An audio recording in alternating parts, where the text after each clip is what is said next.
Excellencies, ladies and gentlemen and friends, the World Trade Organization is integral to the multilateral system and to advancing economic progress. Over the past 30 years, the WTO has worked to ensure a level playing field in global trade that is free, predictable, and governed by a rules-based system. Currently, more than 80% of global trade takes place under the WTO rules-based system. However, imbalances persist.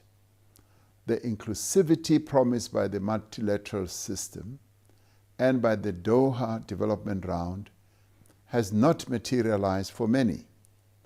Developing countries that account for most of the WTO's membership remain locked into the lower end of global value chains. Commodity dependence further exposes these economies to price volatility and to macroeconomic disruption. During the COVID-19 pandemic, we witnessed the inability of the system to deliver a credible outcome.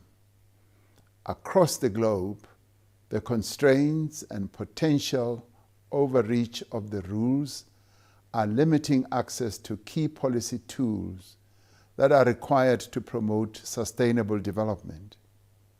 South Africa reaffirms its support for the reform initiative that is being spearheaded by the Director General of the WTO.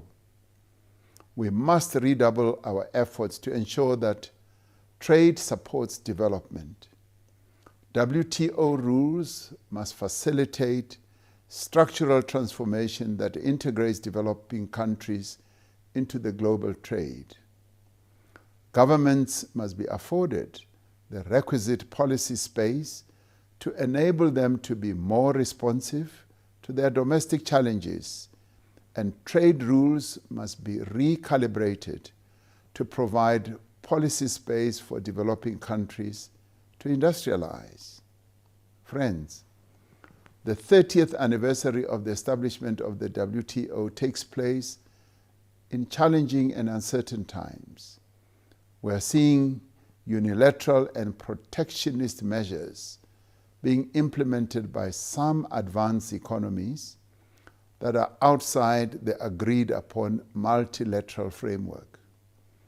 It is incumbent on all of us to ensure that the multilateral trading system is strengthened and not weakened, or we risk the encroachment of a global trade regime that is based on power dynamics. The WTO is called upon to assert its role in ensuring that global trade works for all. WTO reform must be development-centric. Consensus-based decision-making in the WTO must remain paramount for all of us. We look forward to the 14th Ministerial Conference of the WTO in Cameroon in 2026, which in many ways will be an opportunity to define a clear path on reform.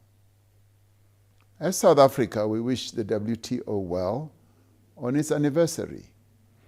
Working together as the international community, let us continue in our efforts to build a global trading system that is inclusive, equitable, and that truly serves the needs of all nations, thereby leaving no nations behind. Thank you.